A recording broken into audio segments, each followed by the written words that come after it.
In the shadowed gloaming of a 1933 autumn evening, Hercule Poirot's taxi rattled up the fog-shrouded drive to Harrington Manor, an ancient pile of stone whispering secrets to the wind. The air hung heavy with the scent of damp earth and impending doom. As Poirot stepped out, adjusting his impeccable mustache, a blood-curdling scream pierced the night from within the manor. Rushing inside, he found the household in chaos. Lord Harrington lay in his study, his throat torn as if by savage claws, blood pooling like ink on the Persian rug. What beast or man had committed this gruesome find? Poirot's little gray cells stirred. The game was afoot. Chapter 1. Arrival at the Manor. The autumn of 1933 draped England in a shroud of mist and melancholy, and nowhere was this more palpable than in the desolate stretch of moorland that cradled Harrington Manor. Hercule Poirot, the diminutive Belgian detective whose reputation for unraveling the most labyrinthine mysteries preceded him, sat in the back of a rattling taxi, his gloved hands folded neatly over the silver handle of his cane. The vehicle lurched along a winding gravel-strewn drive, its headlights slicing through the fog like twin daggers. The air was thick with the scent of damp earth and decaying leaves, and the distant howl of wind across the moors seemed to whisper secrets too ancient for mortal ears. Poirot adjusted his impeccable mustache, his sharp green eyes narrowing as the manor's silhouette emerged from the gloom, a Gothic edifice of weathered stone, its turrets clawing at the storm-laden sky like the fingers of some petrified giant. "Monsieur," Poirot murmured to himself, "this is no ordinary summons." The telegram tucked into his breast pocket had been as cryptic as it was urgent. Penned by Lord Harrington himself, it read, "Grave matter requires your expertise. Discretion paramount. Come at once. No further explanation, no hint of the peril that awaited." Yet Poirot, whose little gray cells thrived on such enigmas, felt a prickle of anticipation. The game, as his English friend Captain Hastings might say, was afoot. The taxi juddered to a halt before the manor's iron-studded doors, and Poirot stepped out, his polished shoes sinking slightly into the sodden earth. A gust of wind tugged at his overcoat as if urging him to turn back. He ignored it, his gaze sweeping the facade.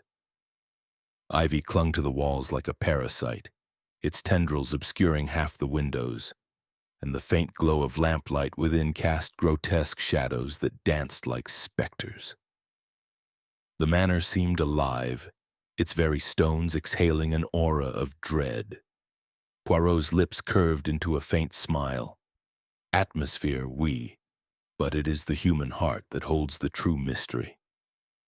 The door creaked open before he could knock, revealing a gaunt figure in a butler's livery. Mr. Graves, as he introduced himself, was a man of indeterminate age, his face as pale and unyielding as the limestone cliffs of Dover. His eyes, however, flickered with a curious intensity, like candles caught in a draught. "Monsieur Poirot," he intoned, his voice low and sepulchral, "his lordship awaits you in the drawing-room. Pray follow me." There was a pause, almost imperceptible, as Graves' gaze lingered on Poirot's face, as if assessing the detective's mettle. Poirot noted it, filing the observation away in the meticulous ledger of his mind. The entrance hall was a cavern of oak and shadow, its walls adorned with portraits of stern-faced Harringtons whose eyes seemed to follow Poirot's every step. A grand staircase spiraled upward into darkness, its banisters carved with wolves' heads that glinted in the dim light of a chandelier. The air was heavy with the musty scent of old books and wax polish undercut by something sharper, fear perhaps, or the faint metallic tang of blood. Poirot's nostrils flared, but he said nothing, his cane tapping a steady rhythm on the polished floor as he followed Graves. The drawing-room, by contrast, was a bastion of forced civility. A fire crackled in the hearth, casting a warm glow over mahogany furniture and velvet drapes, Yet the warmth did little to dispel the chill that clung to the room's occupants. 4 figures turned as Poirot entered, their faces a tableau of anxiety and suspicion. Lord Harrington, a broad-shouldered man in his late 50s, stood by the fireplace, his weathered features etched with the strain of a soldier who had seen too much. His tweed suit was impeccably tailored, but a tremor in his hand as he gripped his pipe betrayed his unease. "Monsieur Poirot!" Lord Harrington's voice was hearty, but the warmth felt rehearsed. "You've come at last. Forgive the dramatic summons, but the matter is delicate." He gestured to the others. "My family, sir. My wife, Lady Harrington, my son Reginald, and my daughter Eliza." Lady Harrington, seated on a brocade sofa, was a vision of elegance in a sapphire gown, her auburn hair swept into a chignon. Yet her beauty was marred by the pallor of her skin and the faint tremor in her fingers as she clutched a glass of sherry.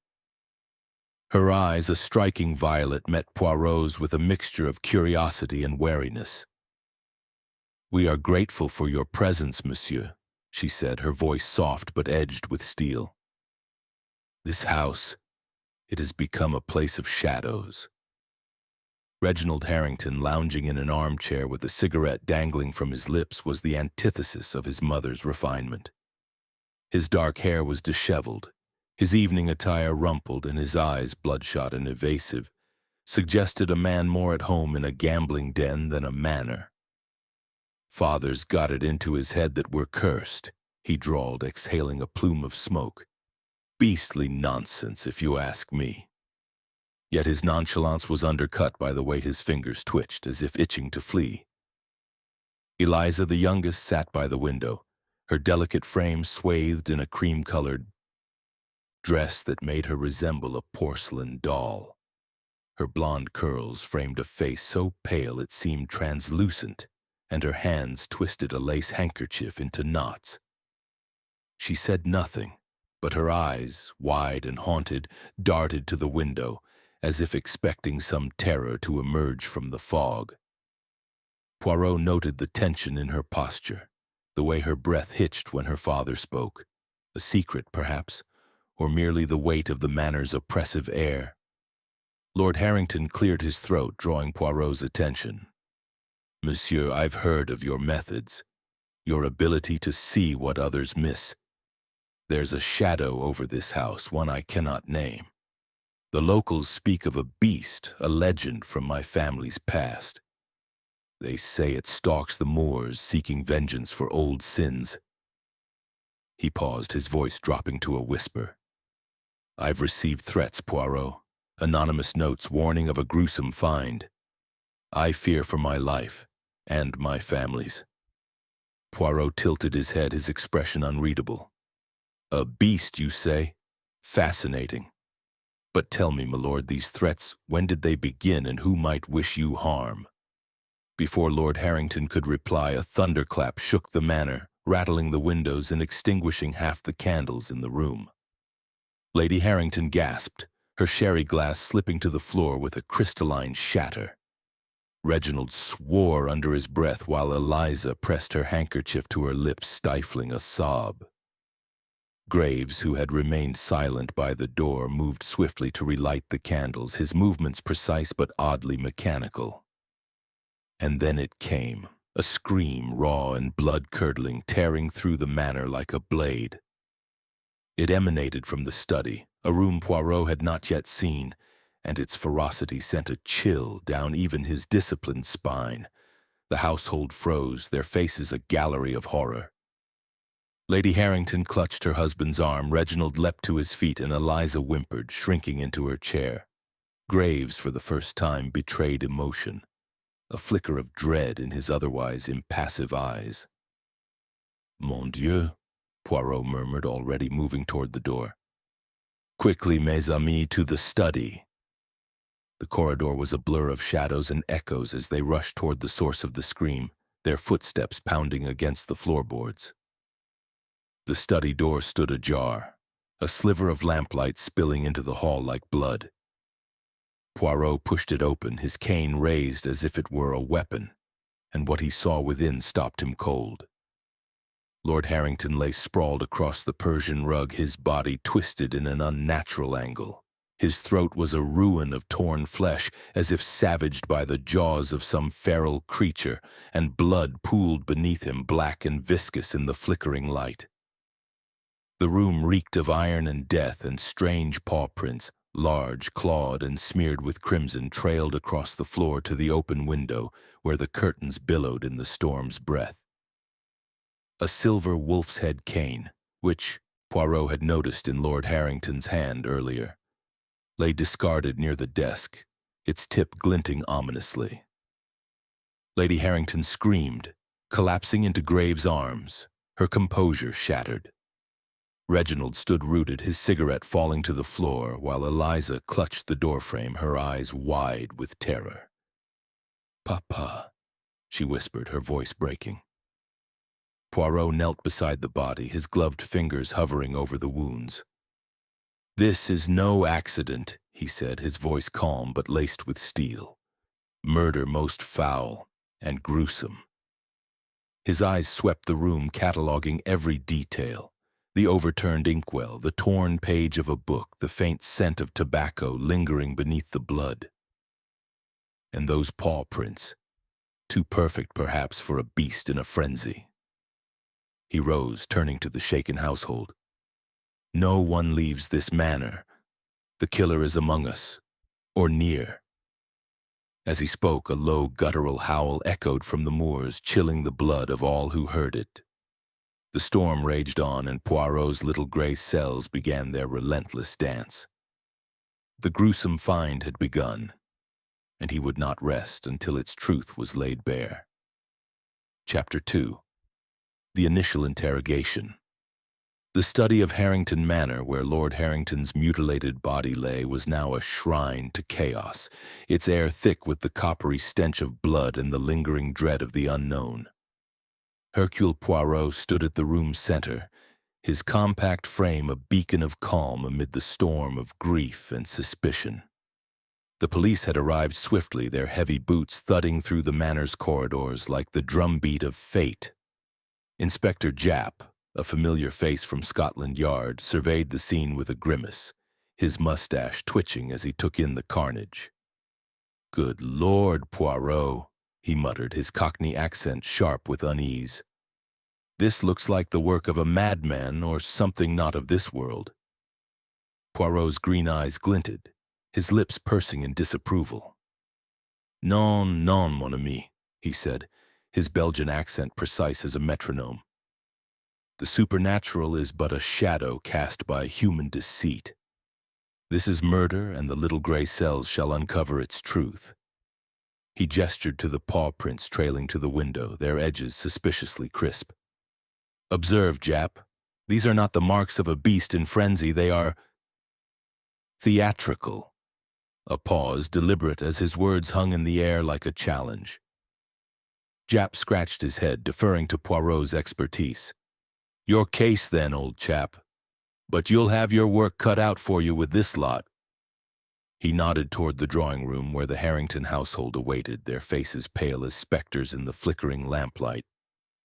Poirot led the way, his cane tapping a measured rhythm on the oak floor. The drawing room was a study in strained civility, the fire's glow doing little to warm the chill of suspicion that enveloped the occupants. Lady Harrington sat rigidly on the sofa, her sapphire gown now stained with tears, a vial of smelling salts clutched in her trembling hand.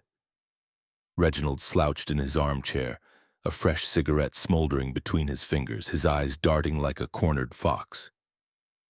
Eliza perched by the window, her lace handkerchief a crumpled relic of her composure, her gaze fixed on the fog-shrouded moors.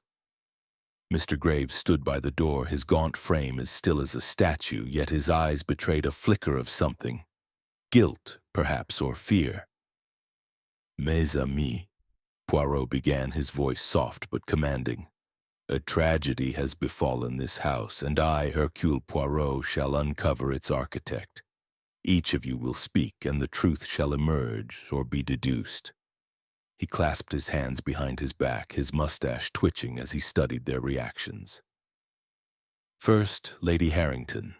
She rose, her elegance marred by the quiver in her voice. My husband. He had enemies, Monsieur Poirot, from his days in India. Old grudges, perhaps, but this savagery. She faltered, pressing the smelling salts to her nose. Poirot noted the mention of enemies, vague yet suggestive. Whispers of the manor's financial ruin had reached his ears, and the estate, he knew, was entailed to her upon Lord Harrington's death. A motive, perhaps? Where were you, madame, when the scream was heard? He asked. In my boudoir, writing letters, she replied, her violet eyes meeting his with defiance. I heard the scream and ran to the study. Plausible but unverified. Reginald was next, his nonchalance a thin veneer over panic. I was in the billiard room alone, he said, exhaling smoke. Father and I had words earlier. About my debts, if you must know, but I'd never... His voice cracked, and Poirot's gaze fell to his hands, where fresh scratches marred the knuckles. An accident, perhaps, monsieur? Poirot asked, his tone deceptively mild. Reginald flushed. Brambles from a walk. A lie or a half-truth. The detective made a mental note. Eliza's interrogation was brief but poignant. She wept openly, her voice barely a whisper. Papa forbade my love for Dr. Whitby, the village physician. I was in my room reading when I heard... Her eyes, wide with terror, hinted at a secret she dared not voice. Poirot's instincts stirred. Her fear seemed deeper than grief alone. Graves, the butler, was last. His voice was a low monotone, his words chosen with care. I was in the pantry polishing silver. His lordship and I had no quarrel, though. He hesitated, then continued. Years ago he dismissed my brother unjustly. I bore no grudge. Poirot's eyebrows rose. A grudge, however old, was a seed from which murder could grow. The interrogations complete, Poirot paced the room, his mind a whirl of possibilities. A red herring had emerged. The missing silver wolf's head cane, last seen in Lord Harrington's hand, was nowhere in the study. Had it been the murder weapon or a distraction? The paw prints, too, gnawed at his logic, too perfect, as if carved to deceive. And the legend of the beast whispered by locals loomed like a specter. Could it be a cover for human malice? He turned to Jap, who lingered by the door. The household's alibis are fragile, mon ami. We must search their rooms, examine their effects. Jap nodded, but before he could reply, the grandfather clock in the hall struck midnight, its chimes reverberating like a funeral knell. A pause, heavy with portent. And then a howl, low and guttural, rose from the moors beyond the manor's walls. It was no mere wind, but a sound that clawed at the soul, chilling every heart in the room. Lady Harrington gasped. Reginald's cigarette fell to the rug, and Eliza stifled a scream. Even Graves, the stoic butler, flinched. Poirot alone remained unmoved, his eyes narrowing.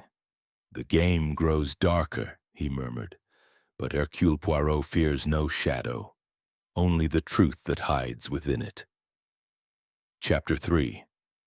Clues in the Shadows. Dawn broke over Harrington Manor like a reluctant guest, its gray light seeping through the fog to reveal a landscape as desolate as the hearts within. The moors stretched endlessly, their gnarled heather and hidden bogs whispering of secrets buried deep. Inside, the air was heavy with grief and suspicion. The memory of Lord Harrington's mutilated body a specter that haunted every corridor. Hercule Poirot stood in the study, his gloved hands clasped behind his back, his sharp green eyes tracing the scene of the crime. The blood on the Persian rug had congealed into a dark, accusing stain, and the paw prints, those curiously precise marks, led to the open window where the curtains hung limp in the damp air. Non, non, Poirot murmured, his Belgian accent a soft counterpoint to the room's grim silence. This is no work of a beast, but of a mind most cunning. He knelt, examining the prints with a magnifying glass, his mustache twitching as he noted their edges, too clean, as if pressed with deliberate care. A red herring, perhaps? He mused, his voice a whisper meant for his little gray cells alone. A pause, heavy with thought. The prints were a performance designed to mislead. Rising, Poirot surveyed the room. The desk bore signs of disturbance, an overturned inkwell, a torn page from a ledger, and a faint smudge of ash that suggested a cigarette. The missing silver wolf's head cane last seen in Lord Harrington's grip remained elusive, a clue or another distraction. His gaze fell on a fragment of paper near the fireplace, half charred but legible. He retrieved it with tweezers, reading aloud, "The beast awakens for your sins." A threat, steeped in the manor's legend of a vengeful creature, yet Poirot's lips curled in disdain. "Theatrics, toujours theatrics," he said, pocketing the fragment. Leaving the study, he sought the gardener, old Tom, a grizzled figure whose weathered face bore the scars of a life spent battling the moors. Tom was raking leaves near the stables, his movements slow but deliberate. I heard the scream last night," he growled, his Yorkshire burr thick as the fog. "Was in the village pub, mind, with half a dozen witnesses." Poirot nodded, but his eyes lingered on Tom's boots, large, caked with mud, and suspiciously close in size to the paw prints. "You know of this beast, Monsieur Tom?" he asked, his tone deceptively casual. Tom spat into the dirt. "Old tales, sir. Harrington's hunted wolves here centuries back. Curse the land, they say. I've heard howls at night, ghostly ones." His eyes narrowed, a flicker of malice surfacing. His lordship weren't loved neither. Crossed many a man.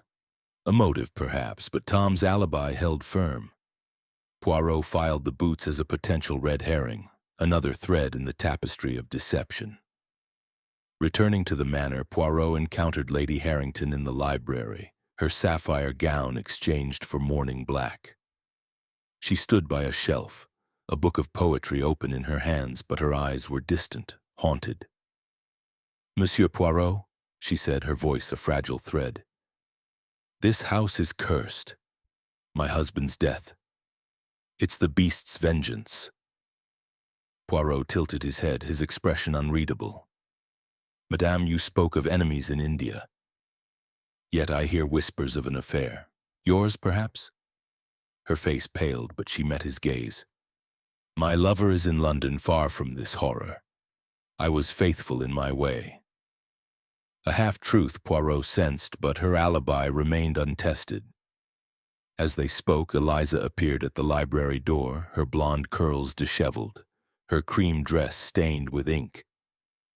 She hesitated, then approached furtively, her voice a whisper.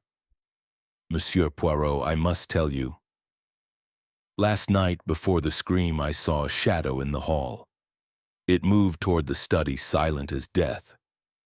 Her hands trembled, and Poirot noted the terror in her eyes, genuine or a performance. "Describe this shadow, mademoiselle," he pressed. But before she could answer, a crash resounded from upstairs, sharp and jarring, like a mirror shattering on stone. The household stirred, footsteps converging on the source.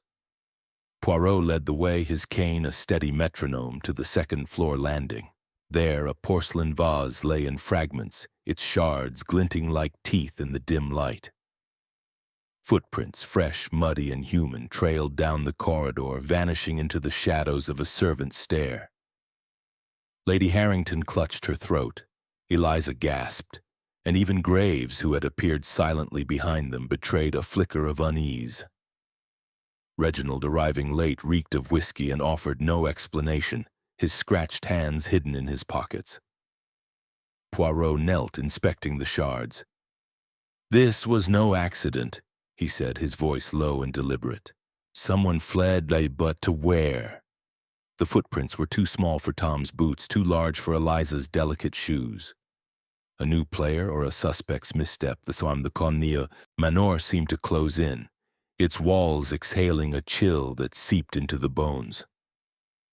As Poirot rose, a gust of wind rattled the windows, and the distant howl from the moors returned, sharper now, closer. The household froze, their breaths visible in the cold air. Poirot alone remained unmoved, his eyes gleaming with resolve. "The shadows deepen, mes amis," he said, his words a promise. "But Hercule Poirot shall bring light, or unmask the darkness." Chapter 4. Whispers of the Past. The morning light that filtered through Harrington Manor's leaded windows was a feeble thing, as if the sun itself recoiled from the horrors within. The air was heavy with the scent of old wood and wax, undercut by the lingering metallic tang of Lord Harrington's blood, a grim reminder of the murder that had shattered the household. Hercule Poirot stood in the library, a cavern of leather-bound tomes and flickering shadows, his gloved fingers tracing the spine of a book on colonial history. His green eyes, sharp as cut emeralds, gleamed with the relentless curiosity of a mind that thrived on unraveling the impossible. The vases shattering the previous night, the muddy footprints vanishing into the servants' stair, and the eerie howl from the moors, all were threads in a tapestry of deceit, and Poirot was determined to weave them into truth. "Mon Dieu," he murmured, his Belgian accent a soft cadence in the silence. "The past holds the key to this gruesome find." He turned his attention to Lord Harrington's background, seeking the roots of the malice that had ended his life. The library, with its shelves groaning under the weight of family records, was the ideal place to begin. Poirot selected a dusty volume on the Harrington lineage, its pages yellowed and brittle. The family had amassed wealth in India during the Raj, but whispers of ruthlessness clung to their name: exploited workers, stolen artifacts, and a rumored curse tied to a jade idol said to summon vengeful beasts. "Superstition," Poirot scoffed, yet he noted the idol's mention for later scrutiny. His search yielded a hidden treasure, a locked diary concealed behind a false panel in a bookcase. With a hairpin borrowed from a flustered maid, Poirot opened it, revealing Lord Harrington's cramped script. The entries were a litany of paranoia. "The beast watches, my sins return, and betrayal festers in my own blood." One passage stood out: "Reginald's debts threaten ruin. Eliza's suitor demands payment for silence."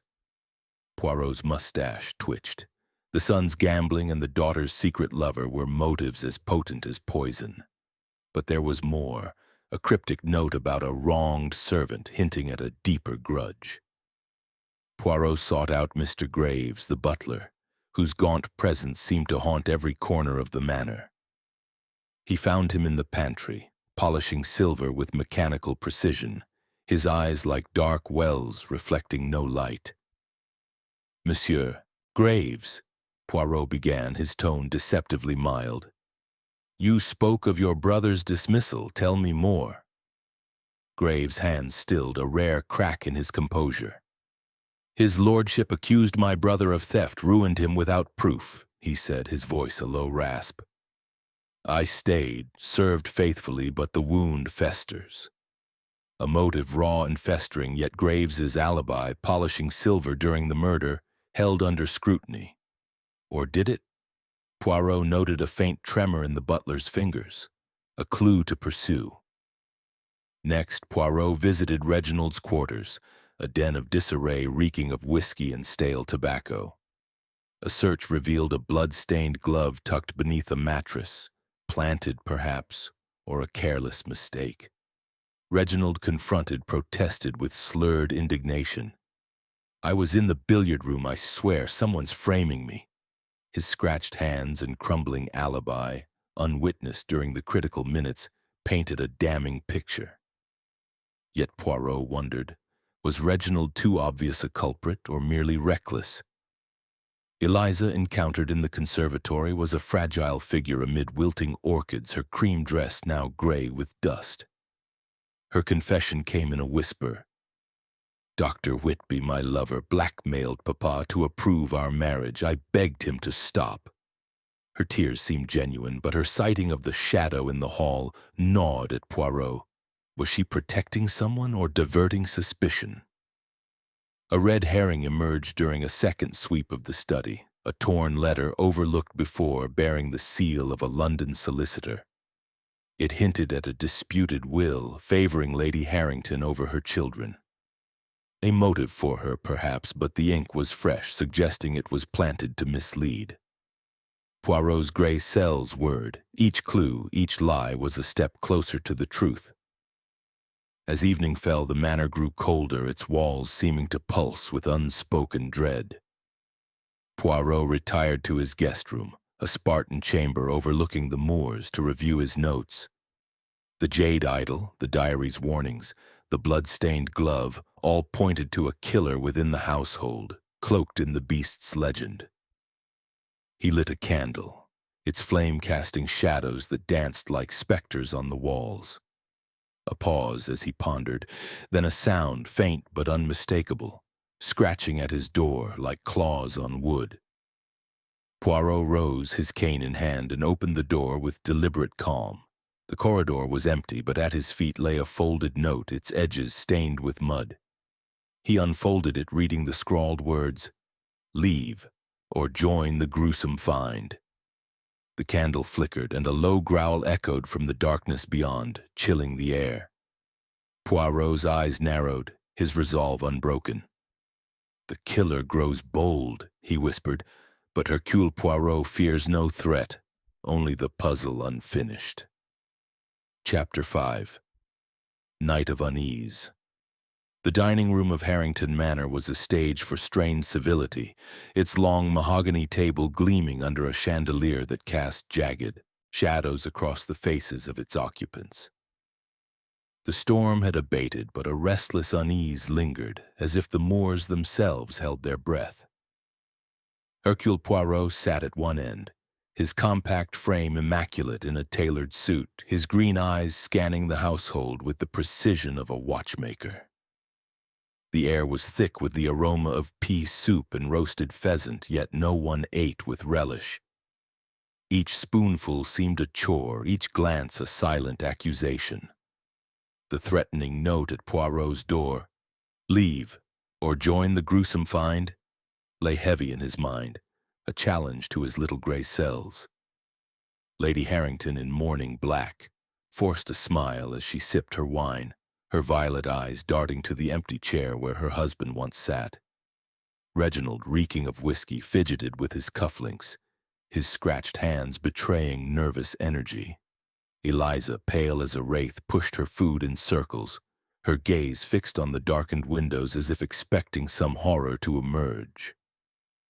Mr. Graves, serving with mechanical grace, moved like a shadow, his gaunt face unreadable but his eyes flickering with guarded intensity. Poirot noted these micro-expressions, each a clue to the tangled web of motives and lies. "Mes amis," Poirot began, his Belgian accent cutting through the silence like a scalpel. "The killer walks among us cloaked in deception. Tonight we dine, but tomorrow we unmask." A pause, deliberate, as his words settled like dust. Lady Harrington's spoon clinked against her bowl. Reginald coughed, and Eliza's breath hitched. Graves alone remained impassive, but Poirot caught the slightest tightening of his jaw. Post-dinner, Poirot retreated to the study to reconstruct the murder's timeline. The scream had pierced the night at 8:47 p.m. according to the hall clock. Lady Harrington claimed to be in her boudoir, Reginald in the billiard room, Eliza in her bedroom, and Graves in the pantry. Yet no witnesses corroborated their alibis, and the servant's stare, where the vase's muddy footprints vanished, suggested a hidden route. Poirot's mind whirred, piecing together fragments, the staged paw prints, the blood-stained glove in Reginald's room, the charred threat invoking the beast.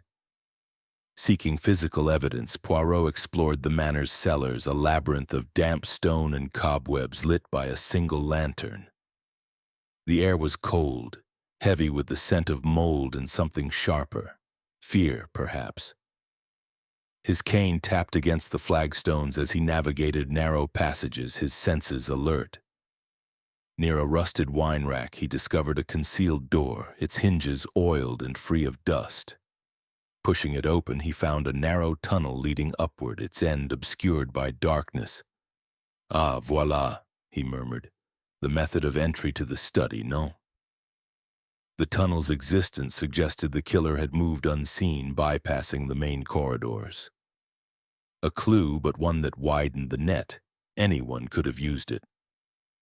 Returning upstairs, Poirot encountered Eliza in Tsilm, the conservatory, her cream dress now smudged with dirt from pacing among the orchids. Her eyes, wide with desperation, met his. "Monsieur Poirot, I must confess," she whispered, her voice trembling. "Dr. Whitby, my lover. Papa threatened to disinherit me if we married. I was in my room, but I heard footsteps before the scream." Her words echoed her earlier tale of a shadow, but her fear seemed genuine. Poirot pressed gently. "These footsteps, mademoiselle, where did they lead?" She shook her head, tears spilling. "I don't know. Toward the study, I think. A lead or another distraction?" As midnight approached, the manor grew colder, its silence broken only by the creak of settling wood. Poirot stood in the hall, reviewing his notes by candlelight when the lights flickered, plunging the corridor into shadow. A pause, heavy with foreboding. Then a grotesque silhouette loomed at the far end of the hall, its form distorted, hulking, with eyes that glinted like embers. A guttural growl followed, low and primal, sending a shiver through the air. Lady Harrington screamed from her room, Reginald's curses echoed, and Eliza's sob cut through the din.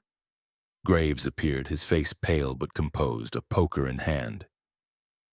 The shadow vanished as quickly as it came, leaving only the echo of its growl. Poirot, unshaken, moved toward the spot, his cane raised. The floor bore no marks, no trace of the intruder. A specter or a trick, he mused, his voice steady. The household gathered, their faces a gallery of terror. "The beast!" Lady Harrington gasped. Reginald muttered, "Bloody nonsense," but his hands shook. Eliza clung to the banister, whispering, "It's real." Only Graves remained silent, his eyes fixed on the darkness. Poirot turned to them, his gaze piercing. "Fear is the killer's ally, mes amis. But Hercule Poirot sees through shadows, and the truth draws near." Yet as he spoke, the growl echoed again, closer now, from within the manor's walls. The household froze, and Poirot's resolve hardened. The game had escalated, and the night promised no rest. Chapter 6. False Trails. The night's terrors clung to Harrington Manor like a shroud, the memory of the grotesque shadow and its guttural growl lingering in the minds of its inhabitants. Dawn offered no reprieve. The moors outside were swathed in a fog so dense it seemed to choke the very light from the sky. Hercule Poirot stood in the manor's entrance hall, his impeccable suit a stark contrast to the disarray of his surroundings. The portraits of stern Harrington ancestors glared down, their painted eyes seeming to judge the living. Poirot's green gaze, sharp as a blade, missed nothing, not the faint scuff of mud on the floor, nor the nervous tremor in the maid's hands as she passed with the tray. The threatening note, "Leave or join the gruesome find," burned in his pocket, a taunt to his little gray cells. "Non, non," he murmured, his Belgian accent a soft thread in the oppressive silence. "The killer weaves a web of lies, but Poirot shall untangle it." The shadow in the hall, the staged paw prints, the hidden tunnel, all pointed to a human hand cloaked in supernatural guise. Yet the household's alibis remained as fragile as spun glass, and the truth lay buried beneath layers of deception. Poirot sought out old Tom, the gardener, whose tales of ghostly howls had fueled the beast legend. He found him in the potting shed, sharpening a scythe with slow, deliberate strokes. "Monsieur Tom," Poirot began, his tone deceptively genial. "You spoke of grudges against his lordship. Tell me more." Tom's weathered face hardened, his Yorkshire burr gruff. "Harrington caught me poaching years back, threatened jail. I wished him ill, but I was at the pub when he died." His alibi was solid, yet Poirot noted a glint of resentment in his eyes. A motive, perhaps, but not the means. Tom's boots, though large, bore no trace of the study's mud, ruling out the footprints from the vase incident. Another false trail, Poirot concluded, but one worth noting. Returning to the manor, Poirot turned his attention to Eliza's room, seeking evidence of her claim about hearing footsteps. Amid her delicate furnishings, lace curtains, a silver hairbrush, he found a bottle of sedatives prescribed by Dr. Whitby, her forbidden lover. The label was recent, the contents half-used. Mon Dieu, Poirot mused, could Mademoiselle have drugged her father to silence his threats? A red herring, perhaps, but a tantalizing one. Eliza, confronted, clutched her handkerchief, her voice trembling. "They're for my nerves, monsieur. I'd never harm Papa." Her tears seemed genuine, yet Poirot reserved judgment, her shadow sighting still unverified. Lady Harrington was next, found in the drawing room, her mourning black stark against the velvet drapes. Poirot questioned her alibi, writing letters during the murder. A search of her boudoir revealed a stack of envelopes, one bearing fresh ink smudges as if hastily sealed. "Madame," Poirot said, his eyes narrowing. "This letter suggests haste, no?" She flushed, her composure cracking. "I was distracted, monsieur. The storm unnerved me." A lie or mere nerves? Her affair and the entailed estate loomed as motives, yet the smudged ink felt like another distraction. Reginald proved more elusive, his whereabouts unknown until Poirot tracked him to the stables, a packed bag slung over his shoulder. "Going somewhere, monsieur?" Poirot asked, his tone sharp. Reginald froze, his bloodshot eyes wide. "I was scared, that's all. That shadow, no, it's no joke." His flight suggested guilt, yet his scratched hands and blood-stained glove were too obvious, as if planted to incriminate. Poirot's gray cells churned. Reginald was either a fool or a pawn in a larger game. A breakthrough came in the study where Poirot re-examined the paw prints. Using a magnifying glass, he confirmed his suspicion. The marks were carved, likely with a potato stamp dipped in blood, a crude but effective ruse. "The beast is but a mask," he whispered, a pause settling over the room as his mind raced. The tunnel to the cellars, the staged prints, the threatening note, all pointed to a killer within the household, exploiting the legend for cover. As evening descended, the manor grew colder, its walls creaking like the bones of some ancient beast. Poirot stood in the library reviewing his notes when a faint creak echoed from the floorboards. He froze, his cane gripped tightly. The sound came again, closer. A trapdoor, hidden beneath a rug, yawning open with a groan. Before he could react, the floor gave way, plunging him into darkness. A rush of cold air, the scrape of stone, and then silence, broken only by his own steady breathing. Poirot landed hard, his lantern extinguished, the trapdoor slamming shut above. The blackness was absolute, the air thick with dust and menace. "Sacre bleu," he muttered, his voice calm despite the peril. His fingers found his cane, but the space was narrow, a cellar passage not of his earlier discovery. A faint growl echoed in the distance, low and menacing, raising the hairs on his neck. Was it the killer, or another trick? Poirot's resolve hardened. "The game grows dangerous," he whispered, "but Hercule Poirot plays to win." Chapter 7, Hidden Alliances. The darkness of the cellar passage enveloped Hercule Poirot like a living thing, its chill seeping into his bones as he steadied himself against the damp stone. The trapdoor's sudden betrayal had plunged him into this hidden artery of Harrington Manor, and the distant growl, half human, half phantom, still echoed in his ears. Yet Poirot's mind remained a beacon of order, his little gray cells undaunted by the manor's theatrics. His gloved fingers gripped his cane, its silver tip a faint comfort in the blackness. "Mon Dieu," he murmured, his Belgian accent cutting through the silence. "The killer plays a dangerous game, but Poirot is no pawn." A pause as he listened. Only the drip of water and his own steady breath answered. Fumbling in his pocket, Poirot retrieved a match, its flare casting jagged shadows on the rough-hewn walls.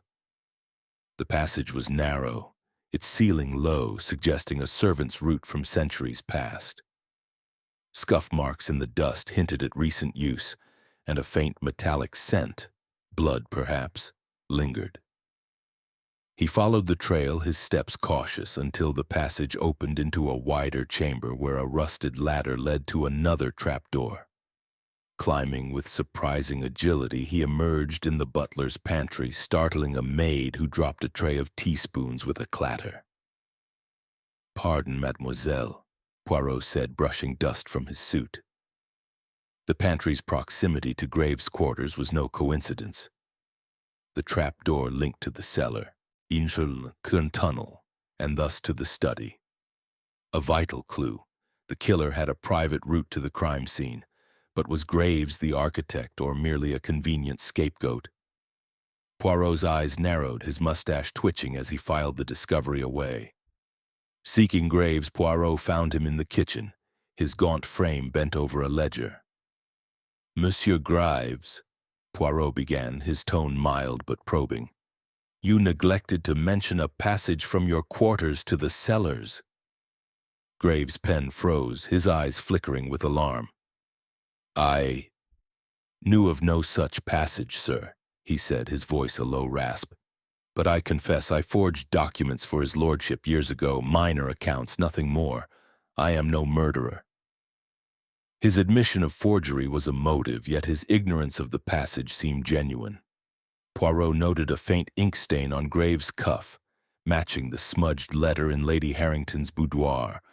A connection, or another distraction? Eliza was next, found in the conservatory, her pale hands clutching a wilted orchid. Her confession came in a rush. "Reginald runs a gambling ring, monsieur, funded by stolen heirlooms. Papa found out, threatened to cut him off." Her eyes, wide with fear, hinted at loyalty to her brother, or complicity.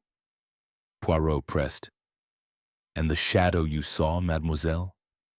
Was it Reginald?" She shook her head, tears spilling. "I don't know, it moved so strangely." Her vagueness was a red herring, Poirot sensed, designed to obscure the truth.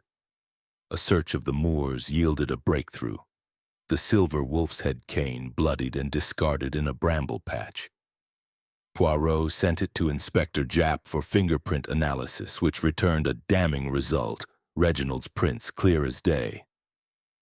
Confronted, Reginald paled, his whiskey-soaked bravado crumbling. "I touched the cane earlier that day, I swear, someone's framing me." His denial rang hollow, yet Poirot wondered if the prints were too convenient. Another lure in the killer's trap. Lady Harrington, encountered in the drawing room, offered a new twist. Her voice was a whisper, her mourning black stark against her pallor. "It's the curse, monsieur. My husband disturbed an ancient grave in India, brought back that jade idol. It's awakened the beast." Her insistence on the supernatural felt rehearsed, and when Poirot pressed, she admitted, "I covered for Reginald's debts, lied to my husband, but I'd never kill him." Her loyalty to her son was a motive, yet her fear seemed to mask a deeper secret. As night fell, the manor grew colder, its walls exhaling a dread that seeped into every corner. The household gathered for a séance proposed by Eliza in a fit of desperation to contact Papa. Poirot, skeptical, attended to observe, his eyes scanning the circle. Lady Harrington trembling, Reginald sneering, Eliza fervent, Graves impassive. The medium, a local widow with a flair for drama, lit candles, their flames dancing like spirits. "Spirits, speak," she intoned, her voice rising. A pause, heavy with anticipation. Then a wail, unearthly and piercing, erupted from the air itself. "Vengeance!" it cried, the word echoing as the candles flickered out. Eliza fainted, collapsing into Graves' arms. Reginald cursed.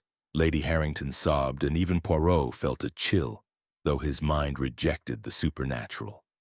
The medium, pale, stammered, "It's the beast's curse." But Poirot's gaze fell on a phonograph hidden beneath a tablecloth, its needle poised, a staged effect, but by whom? As the household dispersed in panic, Poirot remained, his resolve unshaken. "The killer orchestrates fear," he whispered, but Hercule Poirot seized the strings. Yet as he spoke, a creak echoed from the ceiling and a shadow flickered in the chandelier's light, vanishing into the night. The game was far from over. Chapter 8. The Legend Unravels. Harrington Manor stood like a sentinel against the storm-swept moors, its stone walls steeped in secrets and the lingering echo of the seance's unearthly wail. The morning was bleak, the sky a leaden shroud that mirrored the dread within. Hercule Poirot paced the library, his compact frame a study in precision, his green eyes gleaming with the relentless focus of a mind closing in on truth. The phonograph's staged cry during the séance had confirmed his suspicions. The beast legend was a fabrication, a veil to cloak a human killer. Yet the shadow in the chandelier's light, fleeting but deliberate, gnawed at his logic. "Non, non," he murmured, his Belgian accent sharp. "The little gray cells reject fear. The truth lies in facts, not phantoms." Poirot turned to the manor's archives, seeking the origins of the beast legend. A dusty tome, Chronicles of Harrington, revealed the tale's roots. A 17th-century fabrication by the family to deter poachers, with staged howls and carved prints to mimic a wolf's wrath. No curse, no supernatural vengeance, just a lie perpetuated for control. The killer exploits this myth, Poirot mused, a pause settling as his mind whirred. But why? The jade idol mentioned in Lord Harrington's diary was a red herring, a colonial trinket with no power beyond superstition. Poirot dismissed it, focusing on the tangible, the murder's method. Re-examining the study, Poirot scrutinized the wounds on Lord Harrington's body, now covered but vivid in memory. The police surgeon's report, delivered by Inspector Japp, confirmed his suspicion. The throat's lacerations matched a surgical knife, not claws, requiring precision and strength. Reginald studied medicine briefly, Poirot noted, his mustache twitching. A coincidence or a clue? The paw prints carved with a potato stamp were a deliberate ruse, and the blood-stained cane's fingerprints, Reginald's, felt too convenient, as if placed to mislead. A new clue emerged in the kitchen. Graves' apron, stained with blood from butchering game, hung prominently near the cellar door. A careless oversight or another false trail, Poirot wondered. Confronting Graves, he found the butler polishing silver, his gaunt face impassive. "The apron, Monsieur Grave? Blood, non?" Poirot asked, his tone mild. Graves' eyes flickered. "From a deer, sir, dressed yesterday." Japp confirmed the blood was animal, not human, ruling out the apron as evidence. A red herring designed to cast suspicion on the butler. Poirot reconstructed the timeline with Japp in the drawing room, the fire's crackle a stark contrast to the chill of their task. The scream at 8:47 p.m., the household's alibis, Lady Harrington in her boudoir, Eliza in her room, Graves in the pantry, Reginald in the billiard room. Only Reginald's lacked corroboration, his walk during the critical window unverified. Footprints in the mud near the stables found that morning matched his boots, placing him outside the study's window. He had opportunity, Poirot said, his voice low. And motive, debts, the insurance policy. Lady Harrington, summoned for questioning, offered a desperate defense. Her mourning black seemed to weigh her down, her violet eyes brimming with tears. "Reginald is reckless, monsieur, but no murderer," she whispered. "I covered his debts, yes, but he didn't mean to—" Her words trailed off, a slip that betrayed knowledge. Poirot pounced, his tone gentle but unyielding. "Mean to what, madame?" She shook her head, retreating into silence, her loyalty a shield or a cage. Eliza, encountered in the conservatory, was a shadow of herself, her cream dress stained with dirt.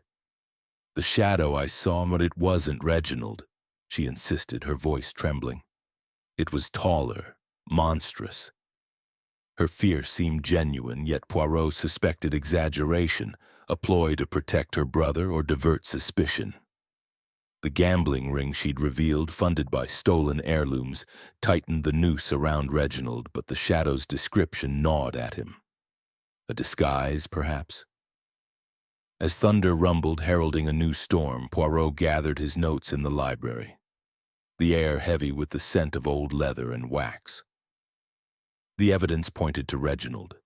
The fingerprints, the boots, the surgical precision, the motive.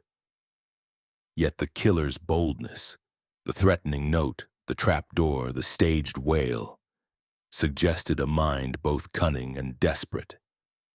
"The net tightens," Poirot whispered, a pause as lightning flashed, illuminating the room's shadows. A creak from the corridor snapped him to attention. He rose, cane in hand, and moved to the door, his senses alert. The hall was empty, but a chill draft carried the scent of tobacco, Reginald's brand. Poirot's eyes narrowed, tracing the gloom to the staircase, where a figure lurked, half hidden by the banister. Its silhouette was distorted, hulking, as in the seance's aftermath. A low growl rumbled, and the figure vanished into the upper shadows, leaving only the echo of footsteps. Poirot stood firm, his resolve a bulwark against fear. "The killer watches," he said, his voice steady. "But Hercule Poirot sees all."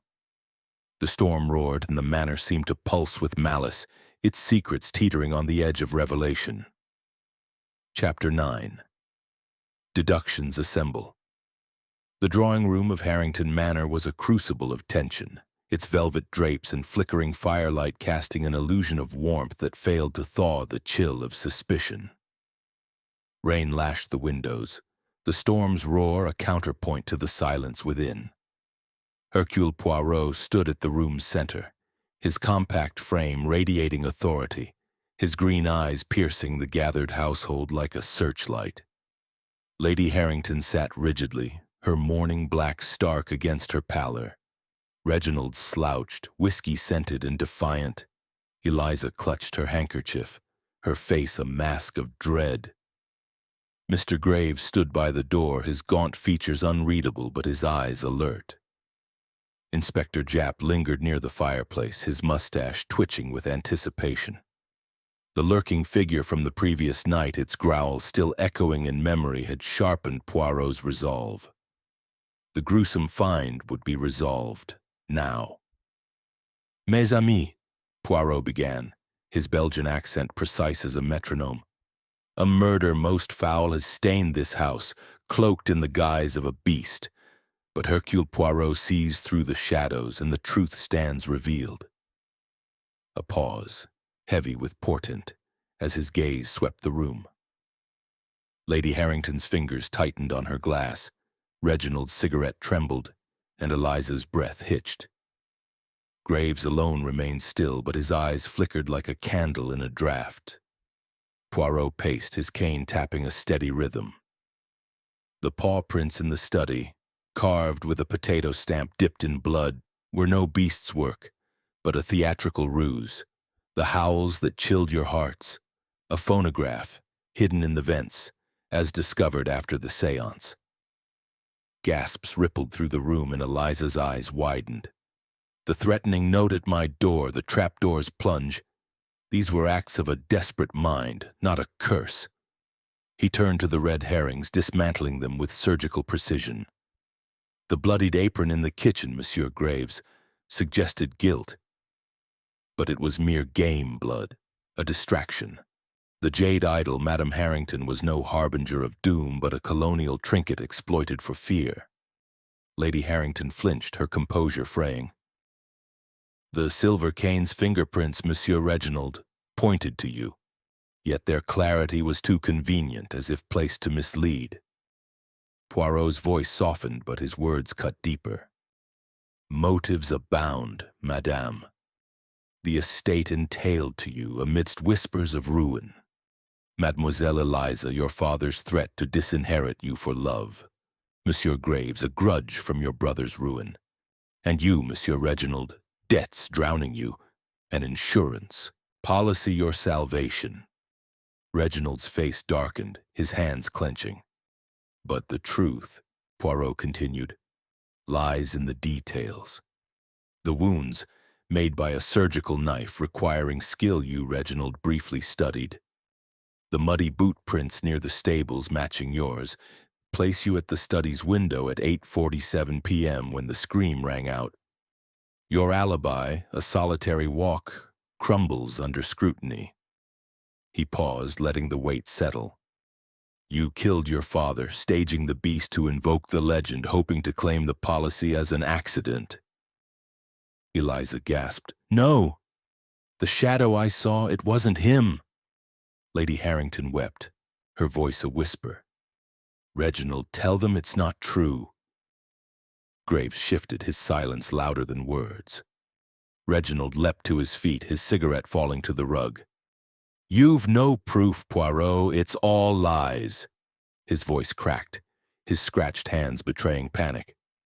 Poirot raised a hand, his tone unyielding. The proof is in the logic, monsieur. The tunnel from the cellars to the study, your path to murder unseen. The phonograph's wail, your orchestration. The footprints in the mud, your misstep. You even donned a disguise, the hulking shadow, to terrify, but it was no beast, only you. Japp stepped forward, cuffs in hand, but Reginald's eyes darted to the door. You're mad, Poirot, he shouted, and with a sudden lurch he bolted, shoving past Graves and vanishing into the hall. A crash echoed, glass shattering, footsteps pounding. Japp cursed, sprinting after him while the household erupted in chaos. Lady Harrington screamed, Eliza collapsed, and Graves moved to steady her, his face a mask of grim resolve. Poirot remained calm, his eyes following the commotion. The guilty flee, mes amis, he said, his voice steady. But the truth pursues. A pause as thunder roared, shaking the manor. Then a new sound, sharp and chilling. A scream, raw and desperate, from the moors beyond the broken window Reginald had fled through. The household froze, their faces pale as specters. Was it Reginald, or another victim of the gruesome find? Poirot's gaze hardened, his cane tapping once. The game is not over, he whispered, and Hercule Poirot will see it to its end. The storm raged, and the manor's shadows seemed to close in, hiding secrets yet to be unveiled. Chapter 10. The Resolution. The scream from the moors, raw and piercing, hung in the air like a specter, freezing the occupants of Harrington Manor in a tableau of dread. Rain lashed the broken window through which Reginald had fled, its shards glinting like teeth in the storm's lightning. Hercule Poirot stood resolute in the drawing room, his compact frame a pillar of calm amid the chaos. Lady Harrington clutched her chair, her mourning black soaked with tears. Eliza lay crumpled, revived by smelling salts, her eyes wide with terror. Mr. Graves stood by the door, his gaunt face etched with grim acceptance. Inspector Japp had vanished into the night after Reginald, his shouts swallowed by the storm. The manor seemed to pulse with the weight of its secrets, but Poirot's little gray cells were ablaze, ready to banish the shadows. Mes amis, Poirot said, his Belgian accent a steady beacon. The gruesome find ends tonight. The truth, like the storm, breaks all illusions. A pause, deliberate, as thunder rumbled, shaking the walls. He turned to the window, his green eyes scanning the darkness.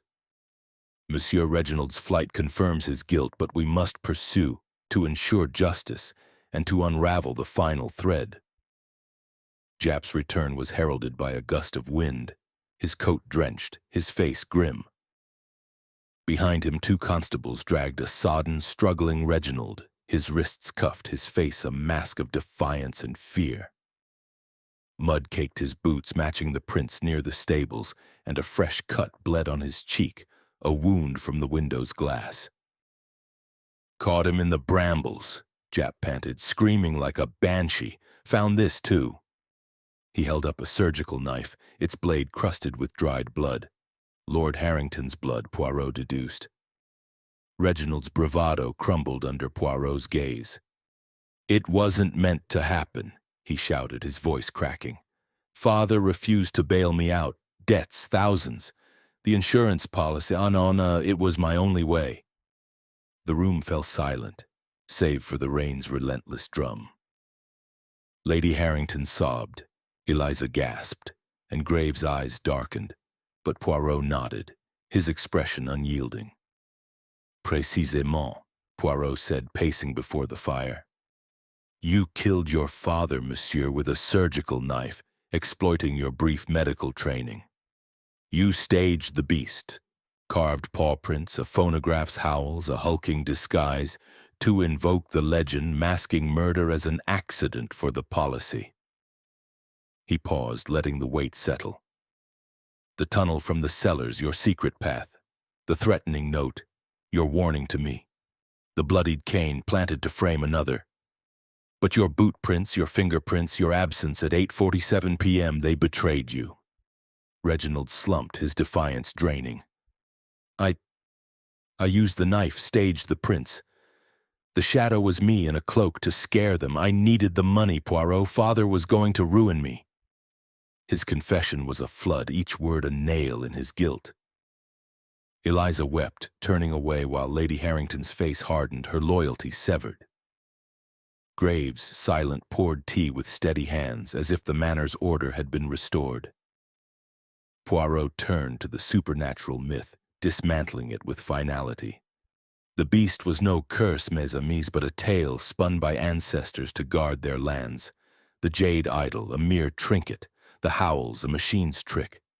Fear was the killer's ally, but logic triumphs toujours. His voice softened, addressing the household.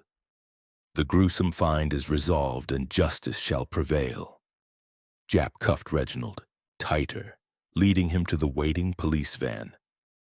You'll swing for this, lad, he muttered, his cockney bluntness stark. As the constables escorted him into the rain, Reginald's final glance at his family held no remorse, only defeat. The manor's oppressive air seemed to lift, the storm's fury ebbing as dawn's first light crept through the fog. Poirot gathered the remaining clues for Jap, the phonograph hidden in the vents, the potato stamp found in Reginald's room, the tunnel's map sketched in his diary. Each piece locked into place, a puzzle completed. Lady Harrington, her composure regained, vowed to sell the manor, its shadows too heavy to bear. Eliza, finding solace, spoke of leaving for London, her lover's arms a refuge. Graves, exonerated, served tea with a nod of respect to Poirot, his grudge buried with the truth. As Poirot prepared to depart, he stood in the entrance hall, the wolf-headed banisters no longer menacing. The portraits of Harrington ancestors seemed to soften, their eyes less accusing. He adjusted his mustache, his cane tapping once. The manor sheds its ghosts, he murmured, and Hercule Poirot restores order. A pause as the dawn's light warmed the stones. The horror had faded like mist burned away by the sun. Stepping into the waiting taxi, Poirot glanced back at the manor, its silhouette now merely stone, not specter. The moors stretched silent, their secrets laid bare. "Justice is served," he said, his voice a quiet vow, "and the little gray cells rest, for now." The taxi rattled down the drive, leaving Harrington Manor to its new dawn, free of the gruesome find's shadow.